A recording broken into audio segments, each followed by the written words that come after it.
It's time to take your business to the next level, the boss level. These are the premier business owner strategies and successes being utilized by the industry's top talent today.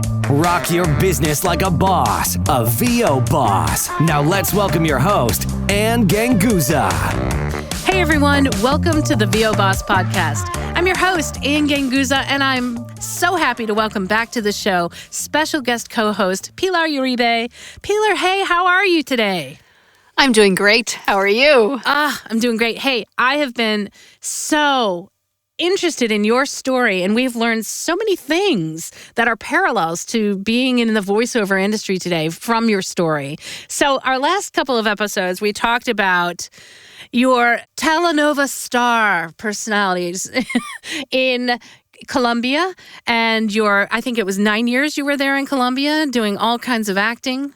That's and some right. radio as well. And then you moved on to Miami, and were talking to us about your radio career in Miami and how you evolved into that and also in voiceover. And now we are on your next move, which it's so interesting. You moved from Colombia to Florida to Miami. And I think it was all just things seemed to take you where you needed to go to evolve in your career. And I think that's such a cool parallel with my experience as well. And hopefully bosses that are listening out there kind of have some similarities as well.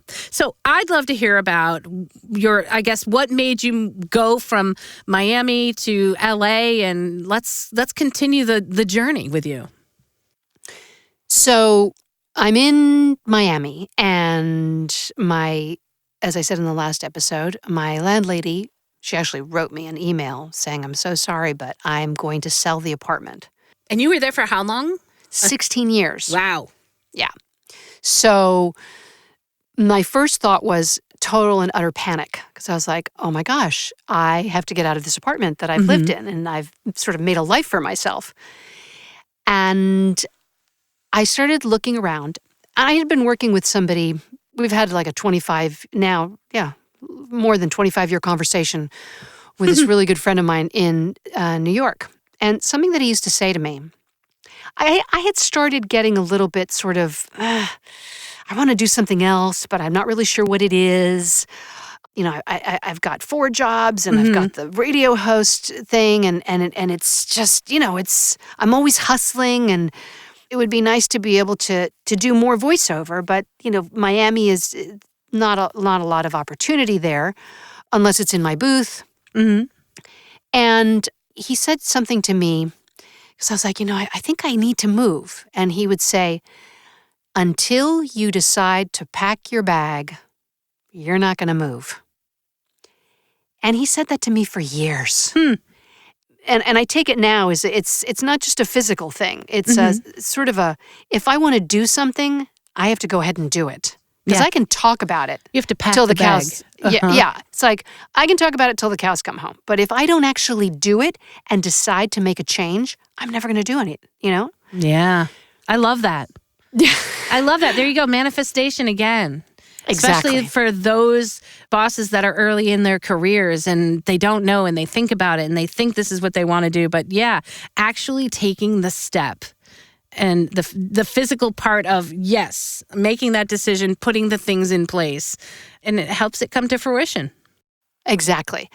So I didn't tell anybody, and this is something that I'm very conscious of.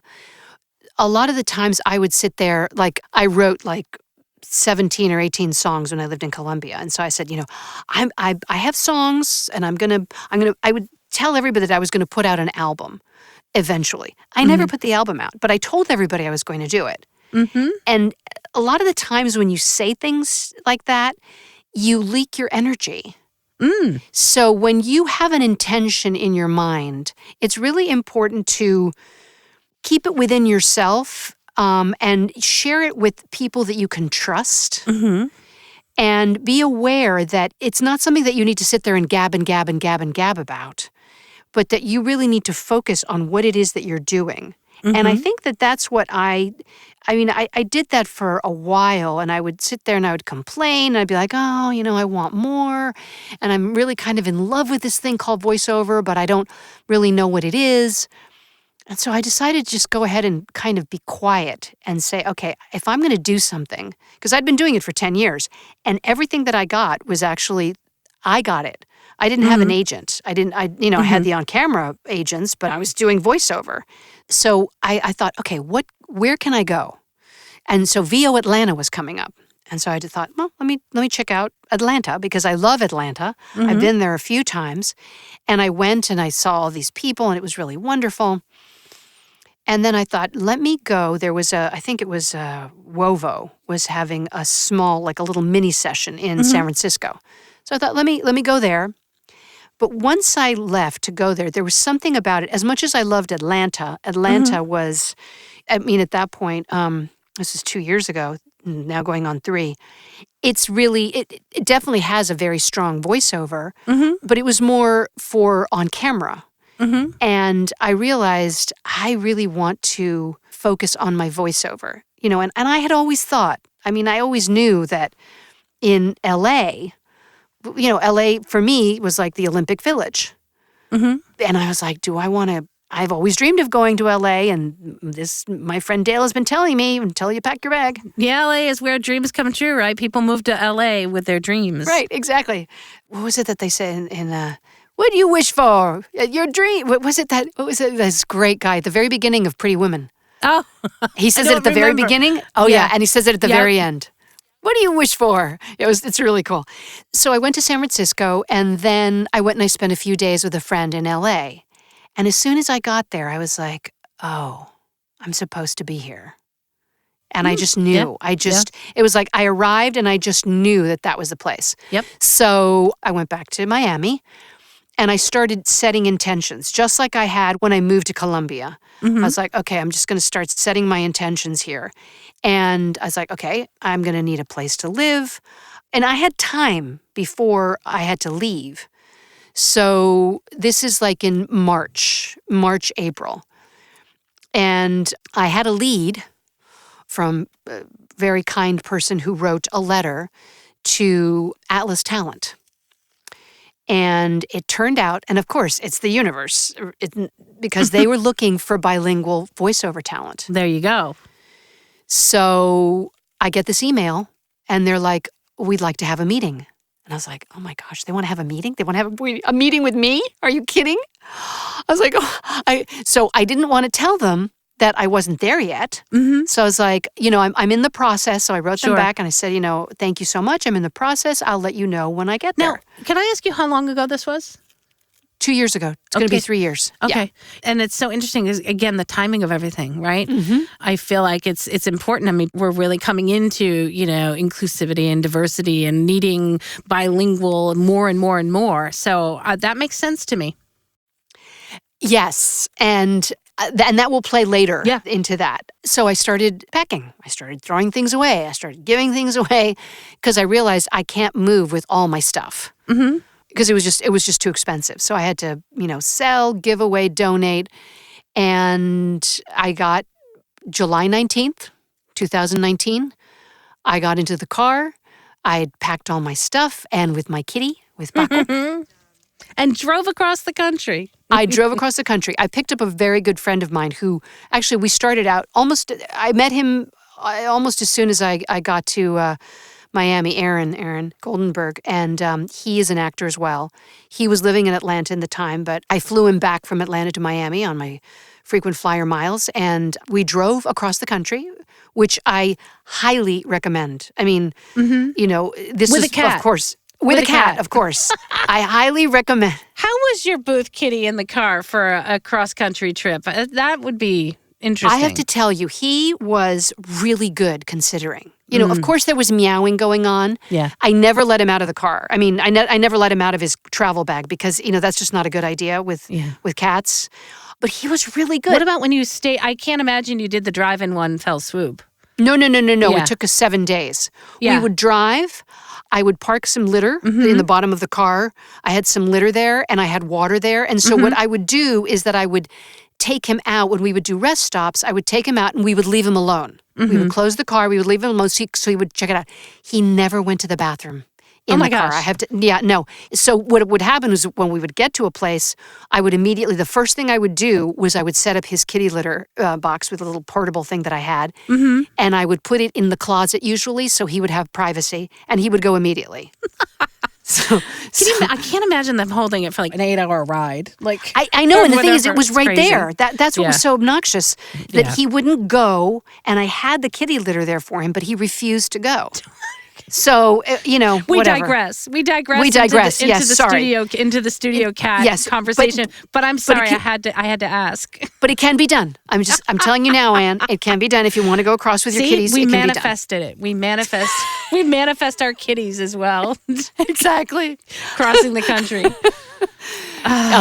Yeah, so it was great. I saw the most beautiful parts of this country. I was like, it's really when you realize, for those of you living in the States, Yeah. you just realize the vastness of this country and how amazing it is. You really don't get that. When you fly in, driving, it was such a great experience driving through across all of the states. That's what I'm going to do when I retire. It's definitely worth doing. Yep. So we arrived in Phoenix, and Aaron had to fly back for a gig, so I dropped, and that had already been planned, so I dropped him off in Phoenix, and it was close enough that I could, drive the rest of the way myself. It's like 600 miles, so it was long, but I had done that before. So I drove, and then when I was literally inside LA, when I was inside in California, I took a picture. I was like, okay, I've reached California. So I took a little post. I did a little Instagram post. And when I got within the confines of LA County, when I knew I was within LA County, I stopped the car. I pulled to the side of the road. I stopped the car, and I sent an email, so the agent would know that I was there. Mm-hmm. Because I didn't want to lie about that I was there when I wasn't. So I was like, okay, I'm already physically here, so then they know. So then they wrote me back pretty quickly after that, and they said, and it was, it was the summer, so everybody was on vacation. So I got to LA, I wrote them, and I saw them like about 2 weeks after I arrived. I arrived at a friend's house, and then I started doing Airbnb. Mm-hmm. And then I found a place through my good friend, Randy Thomas. Mm-hmm. She found me a friend of hers had a room, so I rented a room. This dear man.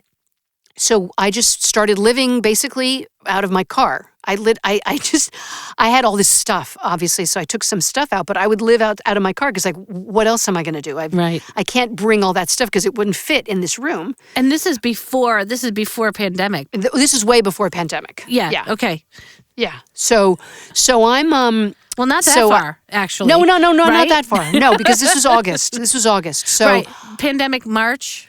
Yeah, no, this was the August 2019. Okay, because was it 2020? Yeah. See, where have the years gone? Pilar? Yes, I know, exactly. Oh We went through a whole year and a half, right? Didn't we have 2 years of pandemic? I'm not sure. Yeah, we're about to reach 2 years of pandemic. Okay, so you're about a year before the pandemic then. Yeah, 6 Gotcha. months. Yeah, like 9 months. 9 months. Okay, yeah. 9 months. 9 months. Like a pregnancy.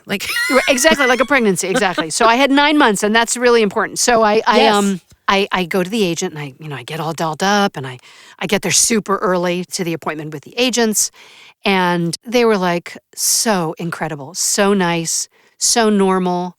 I was like, wow. Okay, this is just, and they asked me questions, and so I give them my stuff. I give them my little elevator pitch, which, by the way, everybody needs an elevator pitch. That's really important, to have an elevator pitch. That's what I'm discovering. It's like, just basically like a little minute of your life. Sure. And Absolutely. And so then they asked me, they said, do you want to freelance? Which is what I had been doing for 16 years because Miami's a right-to-work state. So with all my on-camera agents, and I didn't have any experience with VO agents. And they said, do you want to freelance? Do you want to, sign? And I was like, oh, where is the page where I can sign on the dotted line? I was like, I'm not freelancing. If you're giving me this choice, I'm signing. Because obviously California is not a right-to-work state. It's like you sign with an agent and you're done. So I was like, yep, I'm on board. And that afternoon, they sent me an audition. And I was like, okay, how do I do this? So I became really good at auditioning inside my car. Tell me about your setup in the car. So the setup is, it's a really cool setup. So you have to sit in the back seat. You pull the seat all the way forward. and I have a Sennheiser 416. So you pull the seat all the way forward. You sit on, and it's a maneuvering situation to get your butt in the bottom of the car, not on the seat, but on the floor of the car. And we'll share a picture of this setup on our website, on the VO Boss website. Oh, yeah. I would love to share. Oh, that. I have it. I have a picture. Awesome. Yeah, totally. And then the laptop goes on the back seat. Mm-hmm. And then I've got my Focusrite 2i2 there as well. And then little, the cables. And then I've got my Sennheiser with a stand in the middle. Okay. On the console. Okay. No, in the middle of where the front seats are. Yes. Right? Got it. So it's that little, it's not on top of where the dashboard is, but it's in the middle. So I'm sitting down and I call I'm that looking. the console. Oh, you do? Oh, okay. Yeah, I do. that The console in between the seats, yeah. Okay, cool. Yeah, okay, cool. It's like, I'm not familiar with that lingo. Sorry. I'm not that advanced. So I don't know why they used to we used to call them the jump part seat. I don't know, whatever. Anyway. So it's like a little table. I'll call it the table. So I'd put my the holder, the mic holder, and the Sennheiser, and I would start doing auditions from there. Because I originally had a dear friend who would also let me use his studio, but sometimes I couldn't get to the studio in time if it was quick. Right. So it's not like you were living out of your car. I mean, you had a place to stay. You just didn't have a booth. I didn't have a booth, yeah. And the thing is, I didn't have room. Yeah, and so your car acted as the booth. Exactly. My car acted as the booth. And so I had the trunk of my car was filled with stuff because I couldn't take everything out because it just wouldn't fit in the room that I was living in, Yes. So like when I wanted to wear something different, I would go and get something out of the car. And then, exactly. It was actually kind of an easy way to live, because I didn't have that much Minimalist. stuff. So it was perfect. And then this guy had a garage. So sometimes when I needed real quiet, because it was the lawnmower situation in California is just a nightmare and a half. There's always leaf blowers everywhere, every day. So I would go and I would park the car, and this was summer. This was still summer. This was August. I was just sweat like a pig. Sweltering in the back seat there. Totally. But it was perfect because it was like I was insulated. But not like Miami. I can't imagine if you were in a car in Miami. No, that would be horrible. No, I would be, they wouldn't find me. I'd be asphyxiated. It would be so bad. So you did your first audition in the car. I did my first. I did. I think I did my first audition. Yes, for Atlas. Yeah, absolutely. Because that was like the first. I needed a place to go, so that's where I did it. And then I did it at this friend's house as well. A lot of the times, I would come in and I would do like 3 or 4, auditions. Mm-hmm. I did them for 5 months. Mm-hmm. 5 months. Okay, so I would audition. I finally found again. I wanted a quiet place. I asked for a quiet place. I found this wonderful woman who's also a voiceover person, and she had converted her closet, not her closet, but this other house where she had she used to do it, so it was actually already sort of treated. It was already a treated space where I'm talking to you from now. So it was perfect. So you're still in the same place. Oh yeah, I'm still in the same place. When I found the place, it was a matter of I asked around and this person said, I have this friend of mine who's looking for somebody. So it was so perfect. It was one of these aha moments. I was like, this is it. This is where I'm supposed to live. I saw the place and I was like, this is where I want to be. And the first day that I moved in, I had not finished moving in when I had it professionally treated and everything set up here where I'm speaking to you from now. So it was perfect. Mm-hmm. And I just auditioned and when I say this, Anne, I mean it. I didn't get one gig. So for 5 months, you auditioned and auditioned I got auditioned. 0. And I auditioned, I took classes, of course, because I realized, this is a different scenario. I'm in the Olympic Village of voiceover now. Sure. This is not, we're not in Kansas anymore. Right. And when you auditioned, what sorts of opportunities? Were they bilingual? Were they English, Spanish? What were they? Both? They were everything. What would they send you? They were everything. And it was like, oh my gosh, stuff that I would never have been able to do if I was in Miami. Mm-hmm. Now, this was pre-pandemic. Obviously, the situation has changed, but it was also a testament to my agents who were like willing to put me out there because, they're always talking and there's always feedback, obviously. Sure. So I would get auditions for McDonald's. I'd never been able to do that. Hold on a minute. I'm going to back the truck up there for a minute because you say there's always feedback. So with great agents, I think you get great feedback. Yes. And if you are actively requesting feedback, I think that can very much help. I know there's some people never get feedback. I think that is something that is very different. And when you're shopping around for agents and agents are shopping around, it really is a partnership. And I think that if you want a great agent, they will be absolutely willing to give you feedback and help to propel your career, just like you're going to help them get clients. Exactly. And you just made a really good point because it's a partnership. Yep. It's not, oh, the agent is up there and I'm down here. Or, oh, you work for me. You got to get me the roles. No. Right, This is a exactly. community. It's like you've literally created a community. Now, the agents won't say anything until you ask them. Yes. Absolutely. So if I'm in the driver's seat, I need to drive my career. So I need to ask for that. And I have to be able to, put my ego to the side and listen to what they're saying. Yes. And not say, oh, well, they don't know what they're talking. They don't know it really is. It's a real give and take. It's about giving and it's about receiving. So now in your 5 months when you were not booking, were you asking for feedback? Not at the beginning, but then I asked for, who do you recommend that I study with? And they were like, okay, we have this and this and this. And I was like, okay, great. And I also asked a lot of other voiceover people. I was like, well, who do you recommend here? So then I started taking classes. Sure. Well, I think what's nice is that first of all, I would feel like because they are a large talent agency and a very well-known one, the fact that they gave you the opportunity, like if it were, I think, any normal person going through that, and I'd start to be, oh my gosh, I haven't booked for, it would start to psych me out. Oh my gosh, what if they drop me? Or what if, and it could be a nerve-wracking kind of situation if you feel like, well, there's got to be something that needs to change here, so you want to book for your agent. And you know what the thing is, Anne? To me, it's a testament to my the agency that I have, and I feel really blessed.